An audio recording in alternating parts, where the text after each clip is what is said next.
పిల్లలు లేట్గా వస్తే ఫీజు ఎక్స్ట్రా ఫైన్ వసూలు చేస్తావా నువ్వు? ఎంతమంది చెప్తున్నారు? ఫోన్పే చేయమంటావా నువ్వు అర్ధరాత్రి పోయి పొద్దుతోంది సాయంకాలంతో 7 గంటల పోయి నువ్వు అర్ధరాత్రికి వస్తే గేట్లు తెచ్చుకొని ఉండాలా? ఏందనుకుంటున్నావు నువ్వు? ఇంతమంది చెప్తున్నారు, ఎవరైనా ఒక్కరిని పిలిపించి చెప్పు నువ్వు. అందరు టీచర్లు చెప్పిందా? టీచర్లు కూడా ఇచ్చారు ఇక్కడ కంప్లైంట్. పిల్లలే కాదు, టీచర్లు కూడా ఇచ్చారు. ఏంది నీ ఇల్లు అనుకుంటున్నావా? ఆ మెయింటెనెన్స్ చూసినావా ఎట్లుందో?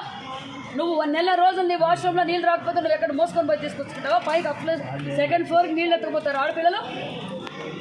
రిపేర్ చేయిస్తే నీళ్ళు ఎందుకు రావడం లేదు? కింద బాత్రూంలో నీళ్ళు రావడం లేదు, పైన బాత్రూంలో నీళ్ళు. మగపిల్లలా బయటకు పోయాకే తిప్పేస్తారమ్మా. ఎన్ని రోజులు తిప్పుతావు? అవునమ్మా, నెల రోజుల నుంచి వాళ్ళ పిల్లలు ఎక్కడి నుంచి తీసుకురావాలి? చేయిస్తావు. చేయించినందుకు